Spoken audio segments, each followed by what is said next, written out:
Hi everyone, BBD here, and I'm playing Bant Miracles today. Mostly just a Bant control deck, but using Terminus and Treat the Angels. And this deck has put up a lot of solid finishes recently. The list I'm playing is based off of one that finished third place last week at SCG New Orleans, and this is a deck that we haven't played yet, but has been a pretty solid contender in the metagame. So I think it's a good choice. I'm going to start off by talking a little bit about the mana base. The mana base is fairly standard. It's a lot of the Innistrad lands as well as the Return to Ravnica lands and M13 lands. Again, with the RTR duels, let all your Glacial Fortresses and Hinterland Harbors and stuff come into play untapped. And we have two Ghost Quarters as our special lands, and Ghost Quarters do a couple of good things in this format. One, they get rid of cards like Gavany Township or Kessig Wolf Run that can be big problems. And they also are a good answer to Underworld Connections, which coming out of the sideboard of a lot of the Jund and Junk style decks is kind of a problem for this deck, since we don't have a good way to pressure them and make the cards they draw from it irrelevant.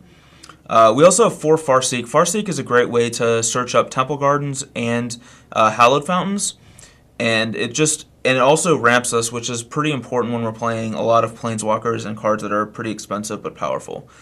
As for those cards, this deck is the main core of this deck is 4 Jace, 2 Tamiyo, 2 Garruk Primal Hunter.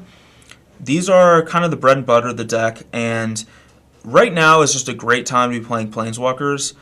There's not a lot of decks that are really threatening Planeswalkers hard right now, and so it's just amazing time to be playing these cards. Jace does so much in the deck. He lets you dig for more cards. He slows down their assault and gives you time to get Thrag Tusks and Tamiyos and Garruk Primal Hunters online. Entreat the Angels is a card that is kind of hit or miss sometimes, but when it hits, it's just game ending. One of the things about Entreat that makes it not quite as good right now is a lot of people are playing Sever the Bloodline, but still it's amazing. If you end step it, you win the game. If you end step it using a Think Twice to draw a card at the end of their turn. Also, a lot of decks that don't play cards like Sever the Bloodline are just kind of cold to it if you Miracle it. So Entreat's just a big powerhouse card. And this deck also plays 4 Thragtusk, which is pretty ubiquitous in almost all green-based standard decks at this point. Thragtusk just buys you a lot of time, really clogs up the board, and gains you much-needed life. Since this deck is a little on the slower side, you might find yourself pretty low in life later in the game. 1 Snapcaster Mage, just kind of a good value card to go with your Dissipates, Azorius Charms. Sometimes you can flash back a Terminus and Entreat the Angels or a Sphinx's Revelation, although that doesn't happen nearly as often.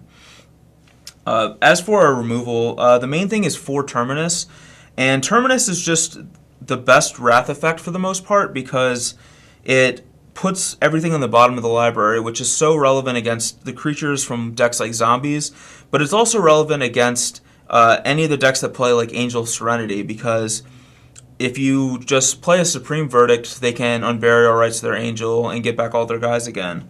But Terminus pretty much prevents that from happening.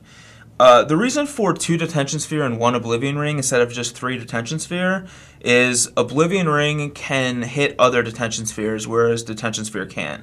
So it's nice to have a little mix for the times where you want to be able to hit an opposing Detention Sphere. And not that often does it matter that you can't hit more than one, because a lot of times you play Detention Sphere as an Oblivion Ring anyway. Azorius Charms is a really good card against aggressive decks. Putting a guy on top of their library not only buys you time, but also sets them back because they have to draw that card again. And if for a deck like Zombies, if they lead with something like a Diregraph Ghoul and you Azorius Charm it, they probably don't want to draw that Diregraph Ghoul again on turn 3.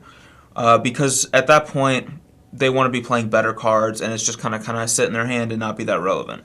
So Azorius Charm does a lot in those matchups, and in other matchups where it's not going to do as much, it still cycles. It still can draw you a card at the end of the turn to try to Miracle a Terminus or an Entreat the Angels. Dissipate is very good right now. Counters in general are just very good right now because no one is playing Cavernous Souls, and tons of people are playing slower Thragtusk decks. And Dissipate just is just a great counter to like other Planeswalkers, big spells like Rakdos' Return, and cards like Thrag Tusk. And because there's no Cavernous Souls really being played in the format right now, it's also fine against some of the more aggressive decks as well. And Think Twice and Sphinx's Revelation are just kind of card draw spells to help dig to more cards. One of the things with this deck is if they kill all your Planeswalkers, you can sometimes just flood out, so it's good to have cards like this that let you keep the gas flowing even late in the game. So now I'm going to talk a bit about the sideboard. So for the sideboard here, we have 2 Supreme Verdicts, and Supreme Verdict is very good in matchups where Terminus isn't quite as good. For example, decks that are playing Geist of St. Traft, where they have a lot of counter spells, and being uncounterable is very relevant, and they don't really abuse their graveyard as much, so Terminus, putting them on the bottom, doesn't really matter. Supreme Verdict is also really good against some of the green-white aggressive decks because, again, they don't really abuse their graveyard, and just being able to cost 4 instead of 6 is pretty relevant. Centaur Healer just comes in pretty much against any of the aggressive decks, just to gain you some life, maybe trade with a guy, buy you a lot of time. Rest in Peace is mostly for the Reanimator decks, but I also think it is a decent card against some of the zombie decks, the ones that are playing like Rancor and Messenger and Blood Artist and things like that, because it does shut off all those cards. While it doesn't actually actively affect the board, it does do a lot of kind of side damage against their deck. And normally I don't advocate playing cards like that, but Rest in Peace does a lot, so I think it's okay there. Geist of St. Traft kind of serves double duty here.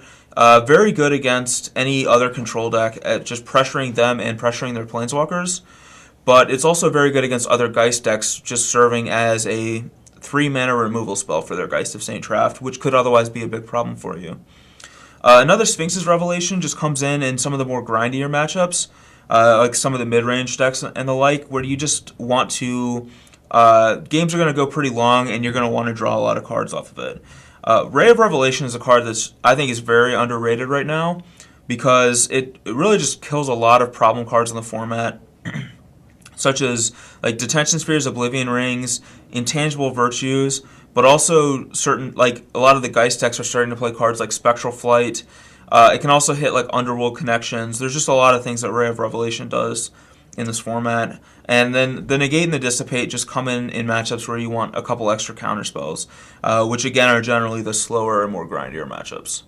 So this is the Bant control deck, and hopefully we'll be able to miracle some entreats against Todd.